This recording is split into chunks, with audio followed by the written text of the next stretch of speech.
Hello, everyone. I'm Kelsey. And I'm Reese. And this is Charismatic Megafauna.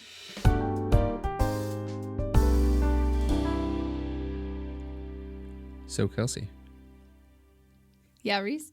What'd you learn this week? Well, welcome back to what is going to just become a podcast about LGBTQ everything, the ins and outs. Not that we're qualified. However, I learned this week about Subaru's lesbian marketing Lesbianism, I think you mean? Yep. About Subaru's lesbian marketing campaign. Okay. Which is awesome. So in the 90s, Subaru was basically just starting to fail, and they were trying to find demographics who'd be interested in buying a vehicle that was described at the time, this is a direct quote, as sturdy if drab, which is hilarious. Now, within this, they identified 4 core groups that were responsible for half of the company's sales. Those groups were educators, healthcare professionals, IT professionals, and outdoorsy types. Now, they then discovered a 5th in addition to this. This is a quote from Tim Bennett, who was the company's director of advertising at this time. When we did the research, we found pockets of the country, like Northampton and Portland, Oregon, where the head of the household would be a single person, often a woman. When marketers talked to these customers, they realized that these women buying Subarus were lesbians. So they decided to cultivate this identity as being a brand for LGBTQ people by creating ads specifically targeting lesbians. This may not seem like a big deal, but they were the only American company doing this during a time that was pretty anti-gay.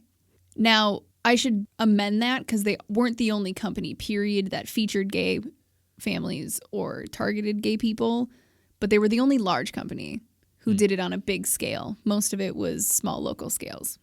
Now, in addition to this, they really wanted to put their money where their mouth was. So before they began any of these ad campaigns, they appealed to high-up executives to provide more support and benefits for their LGBTQ employees. Wow.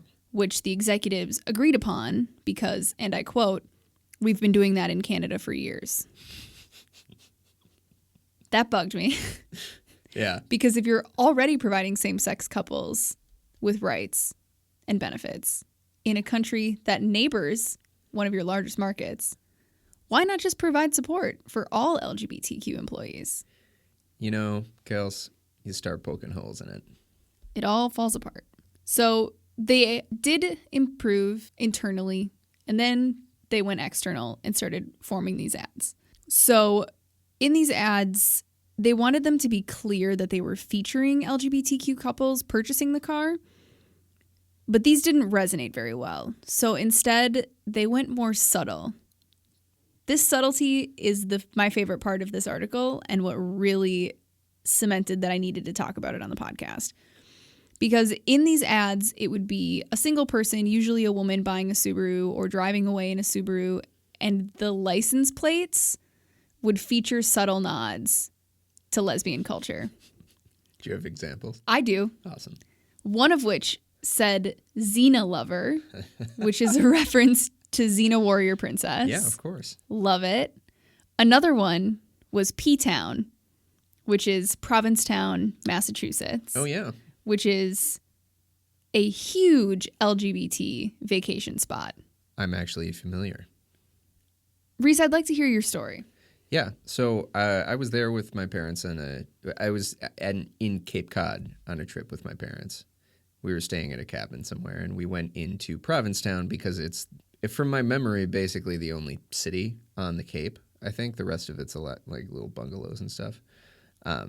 But you go to the end, and there's Provincetown, and that's where they have all the stuff, including the A&P that we went to, which is a grocery store. But we saw Rosie O'Donnell coming out of the A&P in Provincetown. And it was weird. I think that was maybe one of my 2 celebrity sightings ever. So it was pretty cool. 2 more celebrity sightings than I have. However, a good example that Provincetown was a popular LGBT vacation spot, is still a popular vacation spot. Now, some of the other campaigns featured subtle nods in terms of their campaign or their taglines in the specific campaign. Things like "Get out and stay out," which could be a reference to taking your Subaru into the outdoors and having a great time in nature, but could also be in reference to coming out as an LGBTQ person. Yeah. Another one is "It's not a choice, it's the way we are built," which, again, could be in reference to being gay not being a choice, it literally just being who you are. Mm-hmm. Or the fact that Subarus have all-wheel drive. Every Subaru has all-wheel drive. Wonderful. Yeah. Now, one of my favorite parts about this was a risk that Subaru was willing to take, that they were going to receive some backlash. But by using these subtle marketing campaigns, which they did on purpose, partially because it was less offensive at the time, but also because ads that featured very clear gay couples didn't do well amongst gay audiences. Gay audiences didn't want to see gay couples in these ads. Really? Could be because they felt like it was too much. They had taken their identity too far and politicized it. Okay. But it could also just be that they weren't comfortable with companies at that time making such a strong statement. There certainly wasn't really a climate for it. Absolutely not. So they settled on these subtle nods that people really liked. And for the most part, straight people did not get it, which is hilarious to me. In some of the focus groups where they had original ones, one of the lines in the article made a comment about how even after having an hour-long conversation about their attitudes on gay rights, they still thought that the two men in the ad was an uncle and his nephew buying a car. Just bros being bros. Just bros being bros. Now, in response to these ads, Subaru did get a little bit of backlash. They received letters saying that they were promoting an agenda and that the writers of these letters would never buy a Subaru again. And as is pretty classic, none of those people who threatened to boycott Subaru had ever purchased a Subaru. Right. In fact, a lot of them misspelled the word Subaru. Subaru wasn't super concerned about this backlash. I wouldn't imagine they would be. Now, my favorite part about all of this is that Subaru really intentionally and lovingly cultivated a brand that accepted LGBTQ people, not only through showing representation, but they also sponsored events like gay pride parades way back in the early 90s when companies weren't doing that. They hired Martina Navratilova, who's a former tennis pro. I don't know how to say her name, but she's also a lesbian woman who was outed against her will and has come out, and especially before this came out, and said athletes have to hide their sexuality so that they can appeal to brands, because a lot of athletes make a lot of money being the face of a brand. Mm-hmm. So for Subaru to pick her as the face of their brand in a time that was pretty anti-gay is awesome. Yeah. They also partnered with the Rainbow Card, which was a credit card that, instead of giving cash back, offered donations to gay and lesbian causes. And as a result of this, Subaru donated millions of dollars to HIV/AIDS, a lot of different research within the HIV/AIDS epidemic, and also LGBT causes that helped both customers, but people who couldn't afford Subarus. Because there was a time where people were saying, okay, great, Subaru's embracing wealthy white LGBTQ people, but what are they doing for low-income LGBTQ people or people who are being really marginalized because of their identity? Yeah. And the truth is, a lot. They were donating towards a lot of these causes, and to this day they still do. But I thought that was awesome. Yeah. That at a time when companies pulled their advertisements from the Ellen show because Ellen came out as gay and they didn't want to be tied to a controversial, again, quotations, a controversial identity, Subaru made a conscious decision to hitch themselves to the wagon and really show support to the LGBTQ community. Yeah, and there's a way that I think that advertising can be done that's definitely just like pandering, But this seems to go a little beyond that and actually show some investment. Right. You see it right now during Pride Month. Mm-hmm. So many companies have turned their logo rainbow or are producing rainbow products just for this month. Yeah. And the one that comes to mind is Johnson & Johnson, because a lot of these companies are using some of the profits. They're donating them to charities that help out LGBTQ people. But Johnson & Johnson created a shampoo and conditioner combination that featured a rainbow on the bottle. The bottle was basically a giant rainbow. And numerous people bought this assuming that some of the proceeds had to go to some sort of LGBTQ group, because why else would you do it? To which Johnson & Johnson said, money. Yeah. None of the proceeds are going to help LGBTQ groups. Johnson & Johnson is relatively notoriously anti-gay. Yeah, they're a family company, Kels. They're a family company, and we all know that a family is only a white man and a white woman and their children that were born within wedlock only through non-enjoyable sex. But I digress. Good job, Subaru. Keep it up. They continue to be an avid partner for the LGBTQ community, and I think that's great. Yeah, good for them.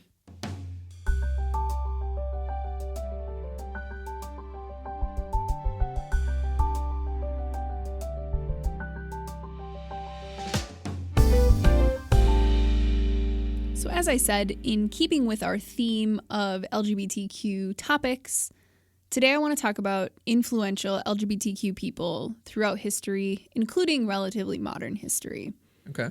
Before we jump into this, I just want to say there's no way to cover all of them. So if I leave out somebody that you think I should have included, let us know. I'd be happy to do more episodes on this, and I wish I could dedicate more time to it today. But I did want to give an overview of some of my favorites that I think are important. Another thing, in addition to that, I'm going to talk about some people historically who their sexuality has been the focus of a lot of disagreement, we'll call it. I'm going to give a description about why I included them on this list, either decisions they made throughout their life or documents found after their death, things like that lend credence to the fact that they probably were on the LGBTQ spectrum somewhere. Mm-hmm. And I also, in addition to that, don't want anyone to think that I am assigning identities. Nobody on this list is hotly contested. All of them have either come out on their own and said that they are queer, or historians have taken a lot of time examining their behaviors. And in such, we can agree that they were most likely queer in some capacity. Now, I'm going to be using the word queer in this podcast. I think queer is a great general umbrella term. I know historically it has been used as a term to dehumanize LGBTQ people. I apologize if that's how anybody feels about it. I think that the community at all has really taken it back in a really positive way. So I'm going to continue with it. And if that bothers you, let me know, and I'll try and find a better way to refer to it. But as of today, I will be using that term. All right, let's get into some influential queer people. Let's do it. First of all, we're going to start off with Sir Francis Bacon. Yeah, the Baconator. The Baconator. He's the inspiration for the Burger King King. But the Baconator isn't Burger King, is it? Is it Wendy's? I think so. Yeah. Shoot. Now I'm hungry for a Baconator. Anyways, Sir Francis Bacon. His most notable pop culture existence is the phrase, knowledge is power. He was the person that quote is frequently attributed to. Sure. But he's also known as the father of the scientific method. He believed in scientific knowledge based only upon inductive reasoning and the careful observation of events as they occur in nature. He wasn't a person who felt like biases should ever enter into the process. So he argued that science could be achieved by use of a skeptical and methodical approach through which scientists aimed to avoid misleading themselves. I think our podcast would just be a disgrace. Possibly. He is rolling in his grave right now. That's not our process at all. It's my attempt at a process. I try to remain unbiased. That's fair. You do not. I don't care. I have plenty of bias. Now, for Francis Bacon, researchers do go back and forth on whether or not he was gay, but he seemed to have male lovers and was at one point at risk of being put on trial for having sex with men. Now, this in combination with many historical works written at the time that referred to him as being gay lend a fair credence to the fact. I believe he was married to a woman. However, he existed. He was born in the 1500s, and that's not particularly a time where you could feel open as a gay man. So I believe that he had male lovers. He could have been bisexual. He could have been pansexual, but the writings seem to refer to his love of men much more than his love of women. But like I said, he was incredibly important in forming the scientific method and the scientific process as we have it today. Without his contributions to science, I think bias would run even more rampant. I'm sure he wouldn't be too pleased with our society at large.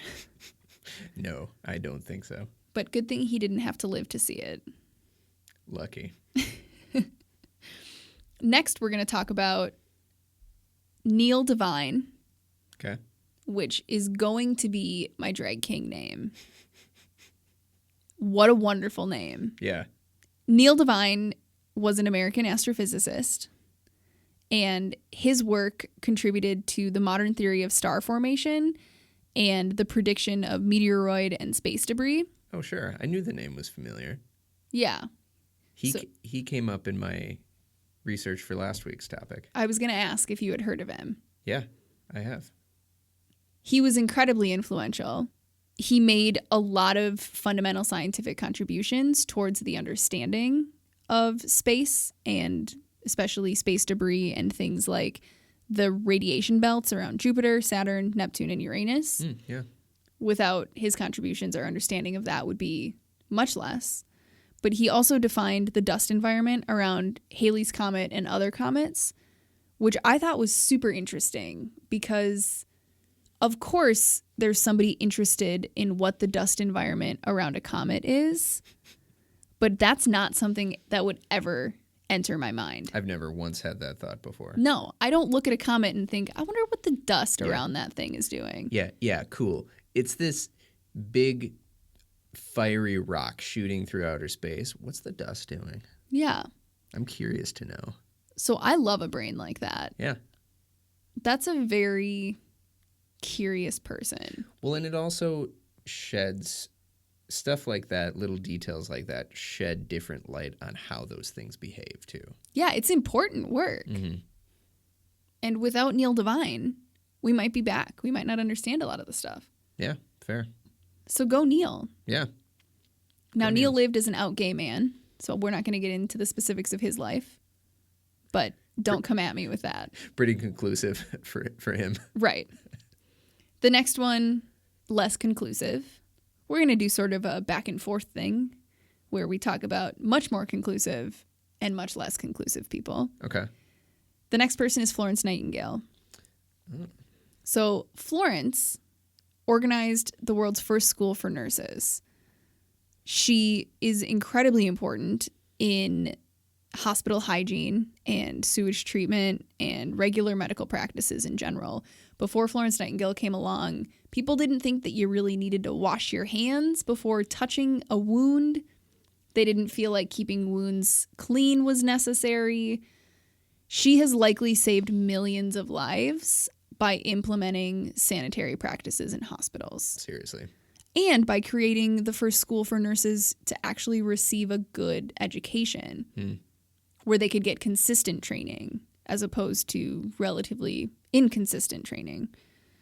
She also was really, really good at the graphical presentation of statistical data, which is a long phrase. And all I mean by that is she was really good with her numbers. So she could present her data in a way that was compelling and easy to understand. There are a couple of models and ways in which you present statistical data that came from her publications. She was widely published. Yeah. An incredibly brilliant woman. She was the first woman ever to be awarded the Order of Merit by the British government, which is awesome. I don't know what that is, but it sounds cool. Go Florence. The Order of Merit is, believe it or not, an order of merit that recognizes distinguished services in the armed forces, science, art, literature, or the promotion of culture. Okay, so it's exactly what it sounds. It's exactly what it sounds like. Okay. So she was the first woman to receive that. Awesome. Now, in terms of her relationship with men and women, she had a lot more friendships with women than with men. And a lot of the conjecture about her sexuality comes in to some of the things that she wrote. Things like, I have lived and slept in the same beds with English countesses and Prussian farm women. No woman has excited passions among women more than I have, which is a hilarious line. And I love Florence for that. She also, though, frequently referred to herself in the masculine form. She would refer to herself as a man of action or a man of business. She referred to her and male friends as the fellows, which all phrases that typically were reserved for men. Mm-hmm. It's possible that Florence was a trans man that just was never out. It's possible that they didn't understand the intricacies of their gender and their sexuality. In some letters written between Florence and her aunt, I believe, she talks about the loving caress that her aunt provided her. She also talks about a close female friend that she had and how no woman or no person had been passionately excited by another person as Florence was excited by this woman in her life. There's a lot of things that point to the fact that she was most likely not straight, but we'll never know because she was never open about it.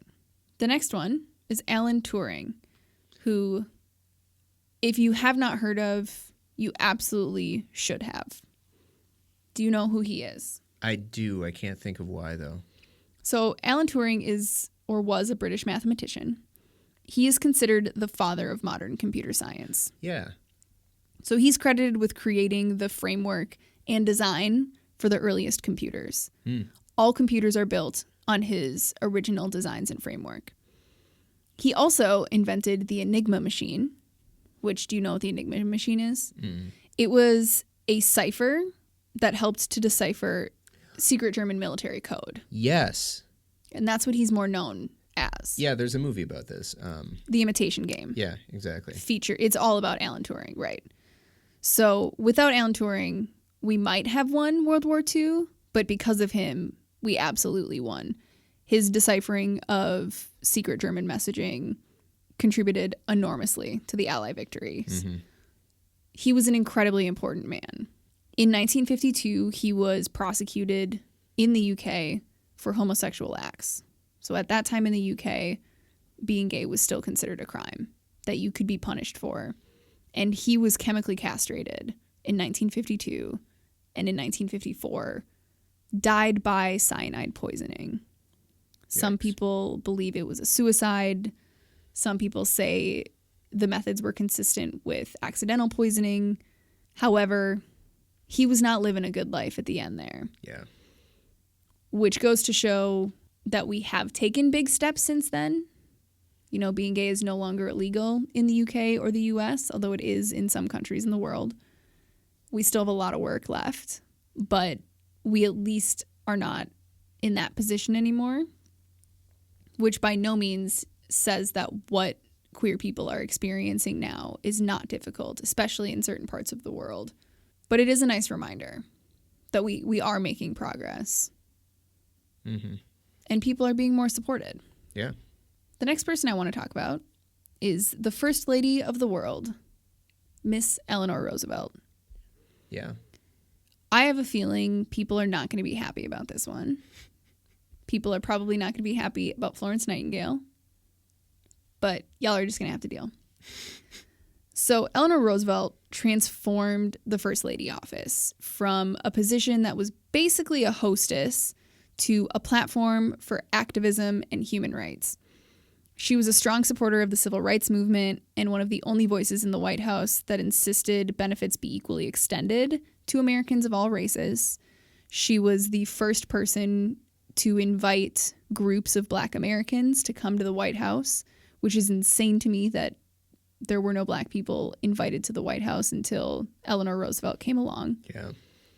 She also encouraged her husband to appoint more women to federal positions, which helped working women receive better wages. And she also held numerous press conferences for female reporters only, so strictly female reporters, which was at a time that the White House didn't allow any female reporters.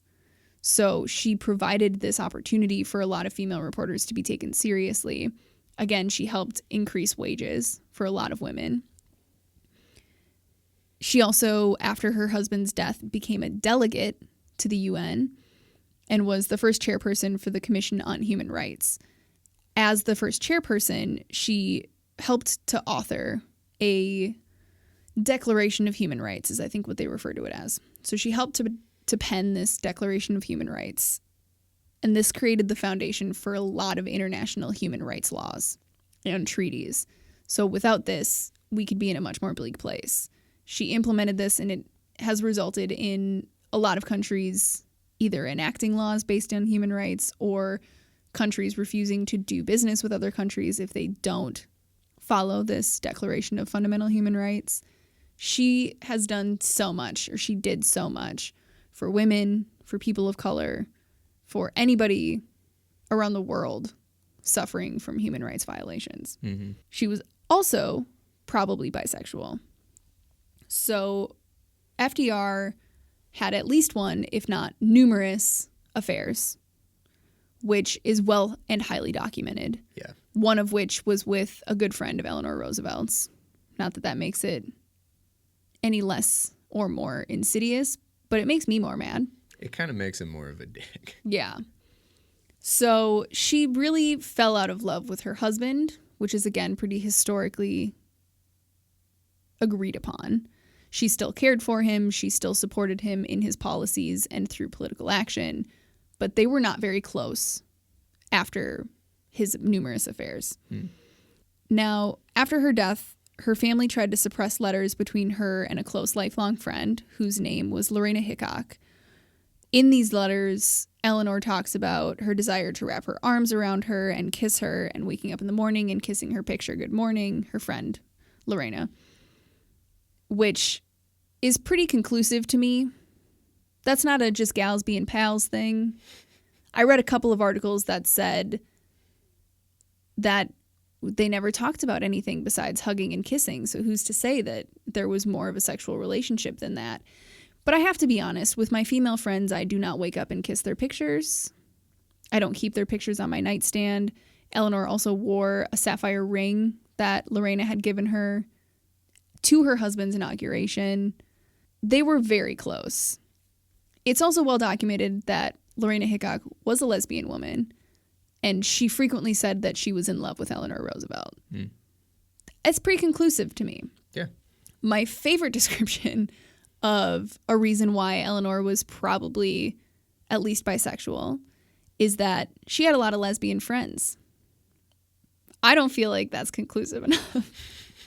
And I do feel like that comes from a very specific point of view. Assuming that because she had lesbian friends that she was also a lesbian? She had to be gay. Yeah. Why else would she have lesbian friends? You know, a woman at my office is a lesbian. It's one of those things where she probably was queer of some flavor. Definitely married FDR, but that doesn't necessarily mean that she was even bisexual. It could have just been the times. Yeah. However, her friendship with lesbians is not a good excuse, especially considering how much of a human rights activist she was. I also think with the other factors in there, you can sort of speculate that the reason that she had so many lesbian friends. Right. And that the fact that she was probably at least bisexual was written off.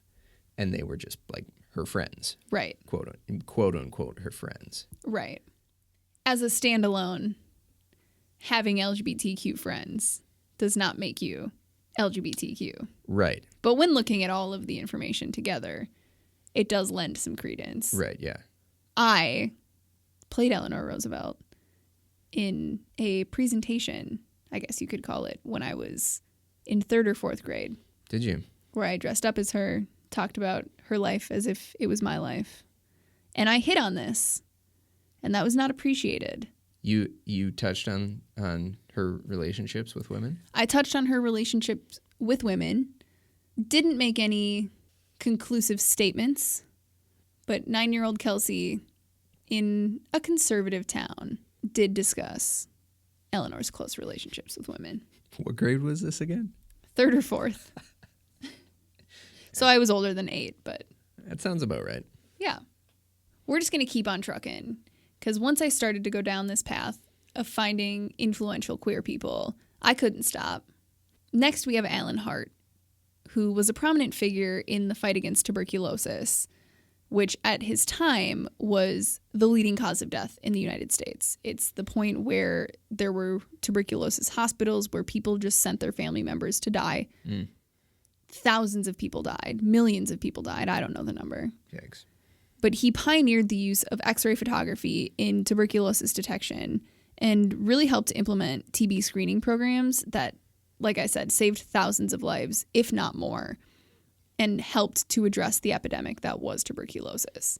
Now, Alan Hart is also the first female-to-male trans person to openly receive gender confirmation surgery. So he received his surgery in 1917, which was before any other man had received gender confirmation surgery in terms of us knowing it. It's possible that it had happened, but this is the first documented case. That is, I guess that's earlier. I'm not sure why, but that's earlier than I would have expected it. Yeah, 1917 was the first gender confirmation surgery in the U.S. In the early 1900s, there was a female-to-male surgery also done in Germany. Okay. But it was pretty rare at that point still. One man in all of the U.S. receiving life-changing surgery. Yeah, right. But he was really open about his transition. He lived the rest of his life as a man. He married a couple of women and really wanted to be open about his transition, which I think at that time was really important and really cool because he, from a young age, told everybody, I'm a man. He used male pronouns and just lived his life as who he was, which is really cool. Yeah. Next is Sally Ride, the first American woman in space. Sure. She was also the director of the California Space Institute and started the nonprofit Sally Ride Science, which pushes children and especially young girls to pursue their interests in STEM. Sally Ride Science is really important, and it's a really cool organization that I'm not going to go too far into right now, but absolutely look it up. It's one of those that I will happily donate money to when I have money to donate.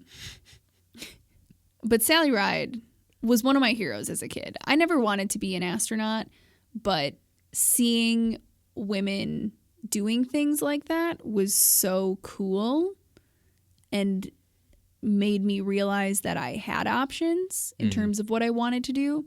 And not just doing it, like she was a heavy hitter. Yeah, right. She was important to those missions.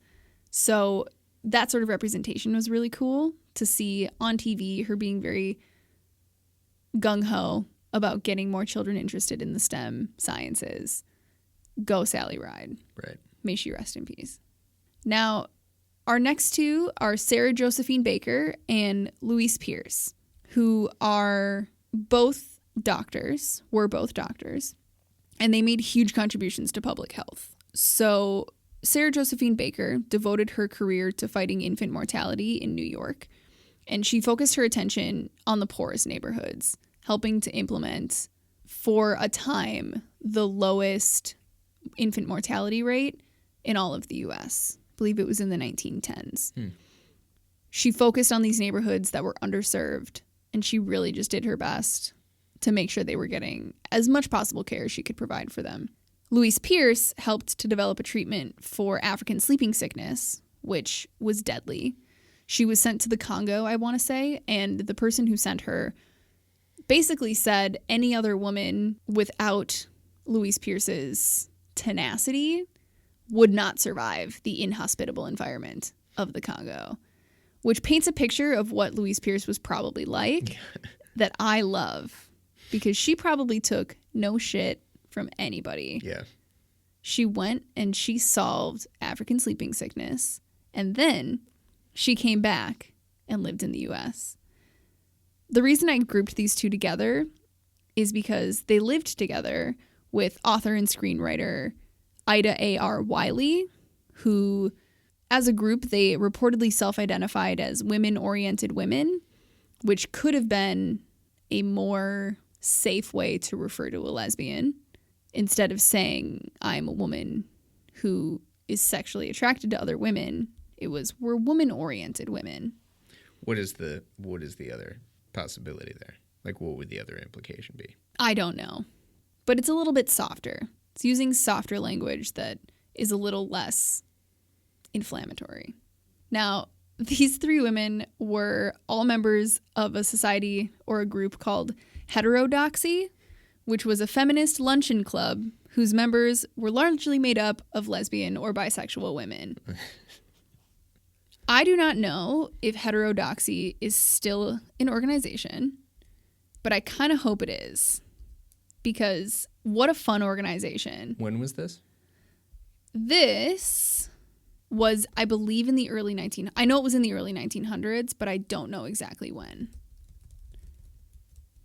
So this was the early 1900s for the most part. Okay. They were born in the late 1800s. They died in the middle 1900s. So this was all taking place right around the turn of the century. Sure. Our last person that we're going to talk about today, like I said, gonna ruffle some feathers. I don't care. I'm very committed to this idea. The last person we're going to talk about is Leonardo da Vinci. I suspected we might be going there. This is one of my soapboxes that I will stand on for the rest of my life. So if you don't know, if you've been living under a rock and you don't know who Leonardo da Vinci is, he was a highly productive Renaissance man who has been called throughout history the father of paleontology, the father of ichnology, which is the study of forensic trace fossils. So like footprints that have been fossilized would be ichnology as opposed to paleontology. He's also considered the father of architecture. He was considered by many to be one of the greatest painters of all time. The Mona Lisa is the most famous portrait in the world. The Last Supper is the most reproduced photo in the entire world. The man did a lot. Yeah. There's no way to list it all. Very accomplished. He also conceptualized flying machines, things like helicopters. He theoretically invented, he never physically invented, but theoretically invented a type of armored fighting vehicle, a tank. Sure. He concentrated solar power. He created a calculator and the double hull, which is used now.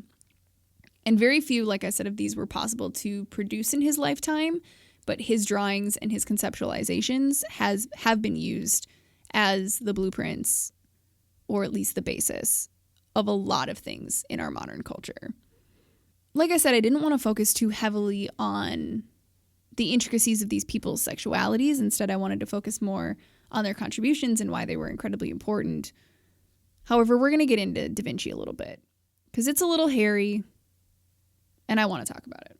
So the first inkling that Da Vinci might have been a gay man is court records from 1476, when Da Vinci was 24 years old, which show that he and 3 other men were charged with sodomy in an incident involving a well-known male prostitute. So in Florence at the time, there were basically boxes that were, how can we do better? And you write it on a slip and you stick it in the box. Essentially, that's what it was, except for crime. So if you knew of somebody who committed a crime, you could write it on a slip of paper and put it in that box, and the Florentine police would go and arrest people. Seems like a pretty fail-safe system. Yeah, totally. So Da Vinci was one of 4 people who got picked up in a bust like this. They never went forward with prosecution, but it is believed that the reason for that is because one of the men included in this scandal was the nephew of a pretty influential guy in Florence who got them all off. So take that as you will. It was the first time that he was accused of sodomy, but it was not the last. There were multiple. Now, this is another thing that could go either way. He acquired services of beautiful young men. So at this time, if you were some sort of virtuoso, if you were really good, you could get basically apprentices. And he would frequently get young male apprentices that were known for their beauty. And then he would, as they got older, teach them how to paint, teach them how to be Renaissance men, and likely have relationships with them. One of these men was affectionately referred to in the Italian language as the Little Devil because he was kind of a money grabber. There was a lot of petty theft. Later on in their lives, he tried to reproduce a lot of Da Vinci's art. He made a lot of copies. He tried to use Da Vinci's status as a way to improve his own status. He was also referred to as one of the most beautiful men in Florence at the time. There's some implications there that possibly Da Vinci was just smitten. He frequently doodled this man or his name in relation to hearts and loving feelings. Seems pretty cut and dry to me. I just imagine Da Vinci with like his college rule notebook, like doodling in the margins about this dreamy guy. That's hilarious because that is exactly what it was like. Yeah. In his journals, just little doodles of the men in his life that he loved. Yeah. He also wrote in his notebooks in the margins discussions about how heterosexual sex disgusted him. And when you think about his anatomical drawings, because he was, in some ways, really trying to understand the anatomy of the human body. And that is used as an excuse as to why he drew so many naked men. But when you look at his anatomical drawings of women, they're pretty drab, they're pretty low-key, not very detailed. And then when you look at his drawings of men, you can see every chiseled ab, every wrinkle, every line on the man's body he has included, especially in relation to the genitals. I just feel like there's something there. You know, there's something there. And again, the male form is also the subject of a lot of his doodles, whereas the female form is never the subject of his doodles. I love that you keep calling them doodles. They are doodles. They're literally doodles in the margin. I love them. Now, some of the other things that come up is that people believe the Mona Lisa is him as a woman. I've heard that one. And that he was possibly a trans woman, which could explain why he felt such disgust towards the female form. It could have been a deep-seated feeling that he was trying to figure out what was going on with his own body and what his own feelings were. However, I think that it's more likely, since he wasn't hyper-fixated on the female form, that he was just dismissive of it. So when he drew women, a lot of times they were fully clothed. They were very chaste. Chaste? Chaste. They were very chaste, whereas the male form was frequently fully nude or partially nude. Again, nothing cut and dry, but it seems to be leaning a certain direction. Yeah. There was also a big focus of his art on androgyny, and you see this through a lot of his works, where the figures aren't inherently feminine or aren't inherently masculine. In addition to that, in the 90s, an erotic doodle of his surfaced that I don't know where it was for hundreds of years, but it came to light, and it was a drawing of a figure who was completely naked, who had breasts and an erect penis. Part of me thinks about every 13-year-old boy that I've ever met who draws erotic portraits. It's a pretty regular thing. People, period, not just boys, while they're going through puberty, have a fixation on the body, period. Mm-hmm. However, I want to say he was like in his 30s when this was drawn. Again, could just be who he is as a person. Could mean nothing. But I wanted to bring it up because it does really focus on that androgyny and sort of that gender as a fluidity thing that he seemed to feel. It's another one of those things where on its own, pretty inconclusive. Right. Right? But you add all of these little things up together, and, maybe not 100% conclusive, but it paints a picture. It paints a picture. And in addition to that, he was notorious for always being surrounded by young men. He frequently drew beautiful young men and wanted to be surrounded by beautiful young men. I think that, like you said, in combination with everything, could easily just mean he was a gay man. There are some historical documents that I haven't talked about because the legitimacy of them is pretty contested, but a lot of them say he was living out as a gay man, that he was not afraid to be who he was, and that straight washing has happened through history because how could a gay person contribute that much to history? Straight people don't want to believe that. I mean, it's bros being bros. Just bros being bros. My favorite thing that historians focus on, again, just like Eleanor Roosevelt and her lesbian friends, must be a lesbian. My favorite thing that historians focus on for Da Vinci, especially straight historians from the 50s or earlier, lend credence to the fact that he was a gay man, is that he wore tunics of various pastels. He loved to wear really flowery tunics that were rose-colored, that were pink and teal and turquoise and purple. I'm picturing Gilderoy Lockhart. Yeah. I think that is his style. It's funny that you went that way, because in my mind it was like a South Beach kind of a thing. Like he's wearing shorts and flip-flops. Just board shorts all the time. Yeah, it's very like floral patterns kind of thing. No, full tunics. Full tunics. Okay. He looked like a wizard walking through the street. In addition to that, they also talk about how he perfumed his hands with lavender and other herbs and beautiful smelling things. Like, the man just really likes to look good and smell good. That doesn't mean that he's gay. Absolutely doesn't mean that he's gay. But it is something that historians cite as he was probably gay. He liked to wash his hands a lot. That's what gay men do, right? Yeah. Not true. Yeah, he was high maintenance and he was into musical theater. Right. That's the nail in the coffin right there. So while I was looking at all these important historical LGBTQ people, I also got to have a fun little detour of seeing how straight people view gay relationships and historically gay people. It's a little misled in a lot of ways. No, you don't think so. But yes, there are so many more that I can't cover, that I don't have time to cover, that were probably gay and we just never knew. Isaac Newton was another one on that list because he never took a wife and never showed any interest in women. So was he asexual? Was he aromantic? We'll never know. He never explicitly stated it. He probably didn't know himself. And a lot of people say that he was just so devout in his faith, so he just didn't feel like he needed a spouse.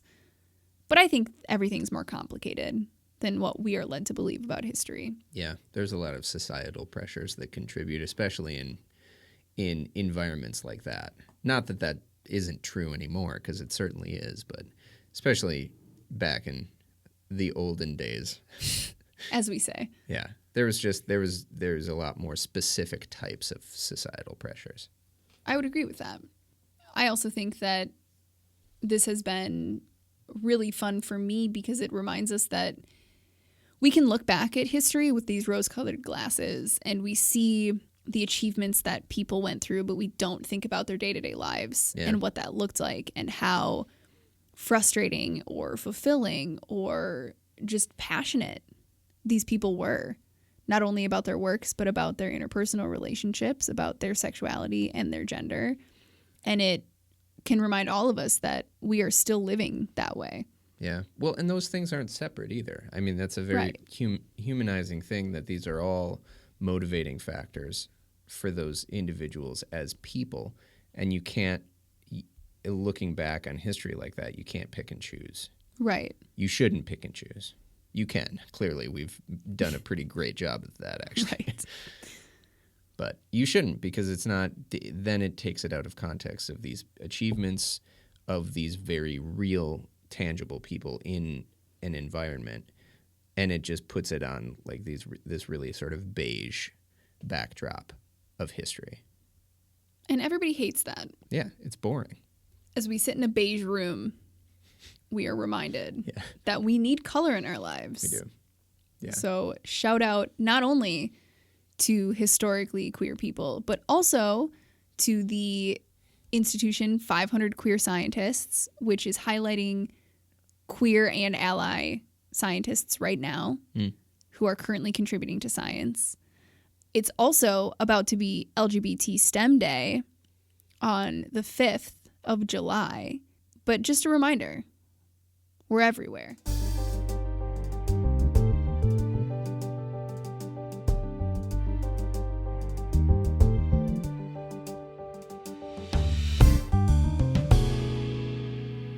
So my subject this week Dun dun.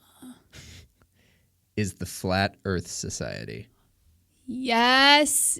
You don't mean flat Earth, you mean Frisbee-shaped Earth Society. Yeah, the disc. Well, yeah, technically. But its name is the Flat Earth Society. Yes. Yeah. I'm already being facetious. So, the Flat Earth, let's jump right in because there's a lot to unpack here. There's so much. The Flat Earth model is an archaic concept of the Earth's shape as a plane or disk. Pretty straightforward, right? Mm-hmm. The Earth is flat. The water falls off the side of the Earth. If you sail, you will fall off the edge. Exactly. This is the danger that Columbus faced. So many ancient cultures subscribe to this model, including ancient Greece. As we know, there were quite a few brilliant people who lived there, and I think we tend to look at flat Earth, at least I do. I assume I'm not the only one, but people look at flat Earth as like this crazy idea that only an idiot would subscribe to. In current history, yes. Now.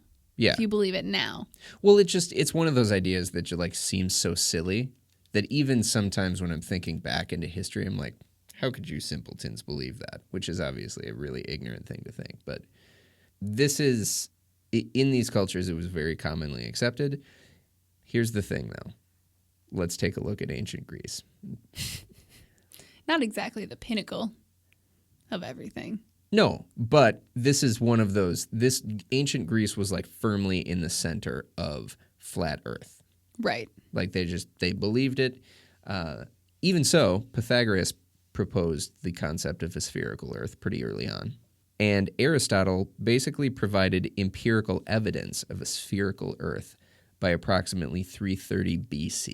Cool. Mm-hmm. Right. So we know the Earth is round. It's been round for at least 2,500 years. Yes. Jump forward in history to modern flat Earth societies. Cool. So modern flat Earth societies are based on the ideas of the writer Samuel Rowbotham. Can't trust that guy. Yeah. Well, so you're right, because he wrote under a pseudonym, and that pseudonym is Parallax. Oh, I hate him so much. I know. He literally sounds like a fictional, like monster, sort of lizard monster from this cult. Or like a sterile corporation. Yeah. Yeah. It gives you like white pills, and they just make you have no personality and go to your job. Mm-hmm. What are you on? Parallax. Parallax. And then they list like 500 side effects that Parallax has. Stupidity. Yeah. So anyway, he wrote all of these theories, and he had followers, basically, is the way that I would describe them, who founded the Universal Zetetic Society after he died. Y'all? Yeah. We gotta stop making societies for cult leaders when they die. We gotta stop it. Their followers are just going to make sure it happens. That's the problem. Speaking of one of those followers, jump forward to 1956 when a member of the Universal Zetetic Society founded the Flat Earth Society, which was basically the successor. His name was Samuel Shenton. He was very vocal during the space race in the 1960s. Can I guess, is he also a moon landing denier? I don't know how much of a moon landing denier he is, but his successor, who took over after his death in 1972, Charles K. Johnson absolutely was. He claimed that moon landings and space exploration altogether were completely faked. He had some crazy shit to say about Sputnik. Like, it was just, I could do a whole segment on this guy alone and all of the batshit insane things that he thought and said out loud in front of the TV cameras. Can I guess? Was he Caucasian? I'd imagine, but I don't know. I don't know if I know what he looks like. I just feel like in the 50s, 60s, and 70s, people of color and women had a lot more on their mind. Mm-hmm. We weren't spending a lot of time accusing the government of faking space exploration. Yeah, I imagine him as sort of like any nondescript white guy in a corporate office at the time. Cool. But under him, membership in the Flat Earth Society expanded to over 3,000 people. He said it was roughly 3,500 people until his house burned down and all of the records were destroyed. So who knows how much it actually was. But membership did grow significantly to at least over 3,000 people. Still not a lot of people. No, but compared to like the 10 people, I'm pretty sure it was for a while under Samuel Shenton. All right. It's more impressive. Exponential growth. Yeah, right. So under the Flat Earth Society, there are multiple models of the exact shape of the Earth. We're going to link a page that's straight from the website of the Flat Earth Society that describes these models and has pictures. It's awesome. Go check it out. Will you show me the pictures right now? Sure. Okay, I want to see some of the other models as well. So we're looking at models that is basically the Earth flattened with a single pole. But that makes me wonder, are there multiple poles in some of these models? There are not. So there are a couple multi-pole models, bipolar models. I forgot that it was called that. Can't call it that, Flat Earth Society. That's offensive. So the most recent planet model, and they say most recent, I think they just hammered out some of the specifics because this sounded pretty much like the original model that was set forth by Parallax, is that Earth is a disk, the North Pole is at its center, and a 150-foot high ice wall, which is Antarctica, is at the outer edge of the disk. And then there's sort of like an atmosphere, I guess, and the sun and the moon are each 32 miles in diameter, and they just rotate like opposite. So it just switches back and forth day and night. Wait. Are they different planetary bodies, or are they the same that flips over like a coin? They're different, but they're not really planetary bodies because they're only 32 miles in diameter. Well, right. Each. What happens to the sun when the moon is out? It goes to the other side of the disk. Like the underside of the disk? No. They're all. It's in like this dome. Oh, we all live in a dome. Yeah, we live in this dome. Is it like Biodome? I sure hope not. So there's like the flat plate disk of the Earth, and then up there's sort of a half sphere that Which goes is up. Antarctica? No, the Antarctica is just the short wall, but the half sphere is like the atmosphere. Okay. So inside that half sphere is all of the Earth and the sun and the moon, and they basically just rotate around in a circle like a clock. So that's how you get a sunrise and a sunset. Exactly. Is it's moving around the Earth. Right. Which makes a lot of sense if you think about it. You know, my brain isn't understanding it, but it's because I'm trying to apply logic and reasoning to a highly illogical and reasonless thought process. That's right. So in 1997, after the fire and all of the contact information for all of the members and the documentation was destroyed, believe it or not, membership began to decline. Yeah. Mm-hmm.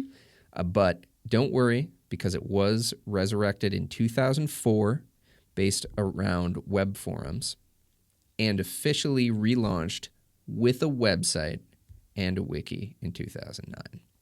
Which is Alan Turing did not want this for computers. Yeah.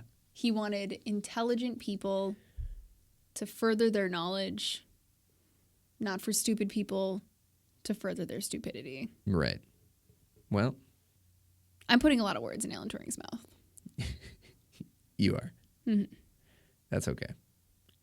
I think we can agree that this is a catastrophe. Yeah. It gets worse. Great. So there has been a recent resurgence, which you may have noticed, thanks to social media, which just is crazy. Verifiably insane. It's one of those things like, what's the disease that's coming back because we don't vaccinate? Measles. Measles are coming back. Like that's the fucking measles, people. Well, and that's out of nowhere. Like that comes from a blind spot because like that's one where we're like, yep, we pretty much figured that out, and we just assume that we won't have to live with it anymore, and then here it is. Same thing with Flat Earth. So this is through social media support. This has gained a lot of notoriety from various celebrities. Probably the most outspoken about it is Kyrie Irving, who's the point guard for the Celtics, the Boston Celtics, which is an NBA team for those of you who aren't sports fans. Okay. I don't really turn to my local NBA team for their opinions on scientific matters. Well, you should, because the NBA apparently, I left out quite a few of them, but the NBA is a hotspot for flat earthers. Do you think it's because they are all actually aliens in human meat suits? Like Space Jam. Like Space Jam? Yeah, I choose to believe that, yeah. Cool. Shaq is another one, supposedly. There's some controversy about that because he came out and said something about it, and everyone's like, whoa, Shaq, are you a flat earther? He's like, no, I was joking. But so maybe he was, and then he learned that he was stupid? Right. Or he was joking and like people just didn't know, but it's kind of hard to say. Tila Tequila is another one. That's no surprise. Right, exactly. Who's for those of you who don't remember, I assume most people don't remember because I saw her name and I was like, I vaguely have a recollection of her from some point in the early 2000s. She was a MySpacer, right? She had the most friends on MySpace, I think, is what it was. No, Tom had the most friends on MySpace, but she was very notable on MySpace, if I'm remembering correctly. She was very notable on MySpace. So she was famous. In quotation marks. Right, exactly. And then the rapper B.O.B. has been pretty vocal about it, too. So it's had some... Hold up. In a B.O.B. song, there's lines about shooting stars and airplanes and the night sky. Metaphors. What? As someone who's not all that familiar with B.O.B.'s work, I will say I saw that. I saw some articles on it and how he's been vocal in the press. That's all I've got. So I can't argue that one. I don't know if that's true or not. I assume it is because it's sort of a weird thing to lie about. But anyway, the point is, with the backing of these celebrities, there's been a huge resurgence for flat earthers. This is going to, in the future, be referred to as the Jenny McCarthy effect. Yeah. Because Jenny McCarthy famously didn't vaccinate her kids because of that stupid paper that said vaccinations cause autism. Yeah. And then a bunch of specifically middle-class moms decided that vaccinations were no good. Right. This is, anti-vaxxers and flat earthers are kind of on the same level for me. I would agree. So there is a documentary that everybody should check out called Behind the Curve. I watched this. It is phenomenal. It was a 2018 Netflix documentary that follows prominent flat earthers, specifically Mark Sargent and Patricia Steer. And it chronicles their love affair, sort of. But I have not seen this. But also their activism in the world of flat Earth. Find a better cause. Any cause. They're not going to listen to you, Kels. No. They could be listening right now. They could. I wouldn't be surprised. I think they have a podcast, too. So we are in the same universe as them, but at the same time, we are in very different universes. Patricia and Mark. Have us on your podcast. I have some words. I'll finish up with this one. This is my favorite example of a flat earther doing something because it is so funny, but also kind of scary a little bit. On March 24th, 2018, a guy named Mike Hughes. You heard of this guy? There is a recollection in my brain. A little ping just went off, but I don't know how I know him. You'll remember, I promise. He used a home-built manned rocket. Yep, that's where I thought this was going. In an attempt to prove the Earth is flat. He did basically what was like a GoFundMe, I think. Mm-hmm. And he made this thing out of scrap metal, using a mobile home as a custom launch pad. He managed actually to climb 1,875 feet with him in the rocket, but it ended with a hard landing in the Mojave Desert. He lived with minor injuries, by the way, and maintains all of his flat Earth beliefs, of course, because, you get up to 1,875 feet. That's pretty conclusive. You can tell the world is flat from there.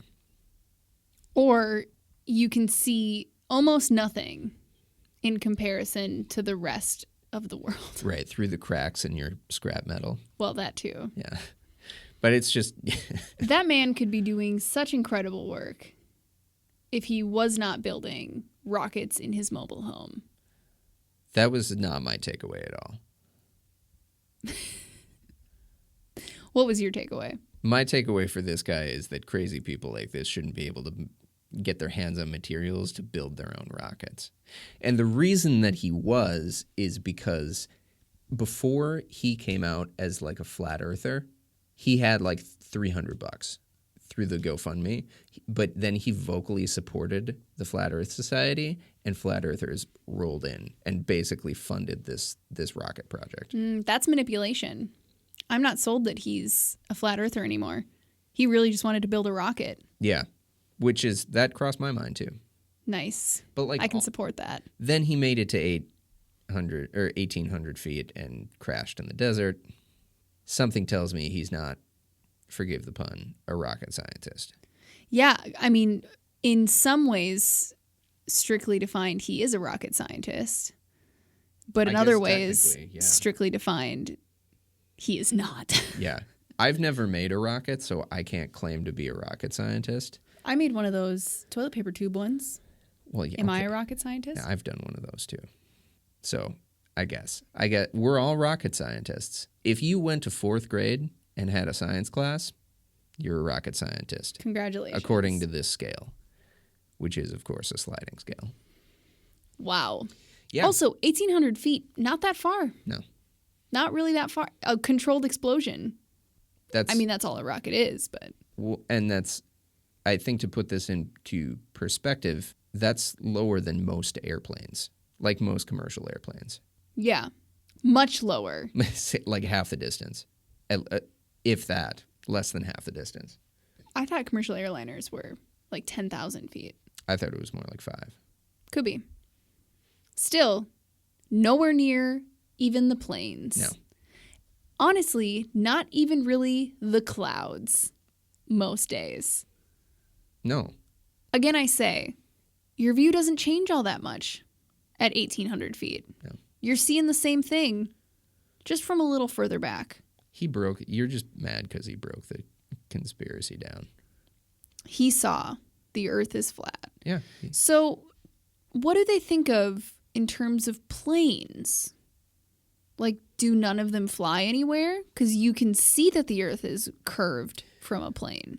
From my recollection, they have an explanation for that. I mean, they must. They have a lot of write-offs that they obviously to have this be a theory. Like you have to be able to write off legitimate theories, and so it was on par with like the faking the moon landing. Like basically these are all things that could easily be explained through science, but the Flat Earth Society has managed to explain them away with different justifications that are, of course, just made up. False. I think my favorite thing that I've read about the Flat Earth Society is that they view themselves as a science-based organization. And they will go out and attempt actual experiments to prove that the Earth is not round. And they will find that the Earth is in fact round in the results of their scientific surveys. So instead of just believing that the Earth is round, they have to make up an excuse about what is special and what is causing the Earth to appear round, even though it is flat. Right. Wow, that hurts my brain. Yeah, it's pretty rough. I think maybe my favorite part about it is the Wikipedia entry on modern flat Earth societies, which is, by the way, where I got most of my research. Love it. That and the website, the Flat Earth website. Straight to the source. Yeah, because when you want the truth. FlatEarthSociety.com. Yeah. The phrase on Wikipedia for that entry is modern flat Earth societies are organizations that promote the misconception that the Earth is flat rather than a globe. Go Wiki. I know. They just put it right out there. First line. Yeah. And you can tell, like, the way that it's phrased, that it's a little bit of restraint. That the original sentence was like, these idiots believe that the Earth is flat. Don't listen to them. They're like, that's a little harsh, maybe. Maybe we'll change it to misconception. So, yeah, that's the flat Earth. Wow. Pretty wild.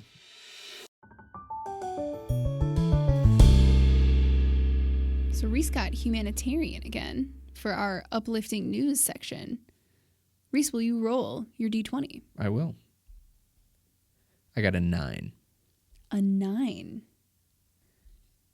So today, our uplifting news is that an Afghan province, which used to have an insane amount of landmines from U.S. insurgents, is landmine free after a 10-year clearance drive. Wow. So it was Afghanistan's deadliest province for landmines. And in February of last year, so over a year, they were officially declared landmine free. They cleared more than 600 minefields, so not 600 mines, 600 minefields, opening up 15 and a half square miles of farmland, which is going to help these people out in amazing ways.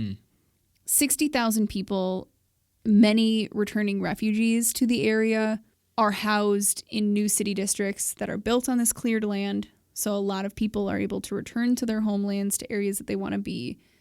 And in addition to this, 80% of the minefields have been cleared in the past 3 decades. So Afghanistan is becoming a safer place. Minefields are being cleared, and people are moving home. That's great. Awesome. Yeah. Who's behind this initiative? It's a company called Halo Trust. Okay. I've heard of that. Yeah. So it's just Halo Trust is a demining group that goes in to different areas throughout the Middle East. I'm sure they've done work in Africa as well to help clear mines. It's based in Britain, but it exists to help clear mines. Their goals, and they have successfully achieved these in a lot of ways, are to allow people to return home and also to boost the economic prospects of these land areas. Because like I said, 15 and a half miles of farmland could produce a lot of food and could help those people returning home to have a livelihood. Right. On top of the fact that we shouldn't just leave our mines there. On top of the fact that they no longer have to worry that they are going to be blown up from walking through their yard. Yeah, that's great. So great things. Not a great reason for why the mines are there in the first place.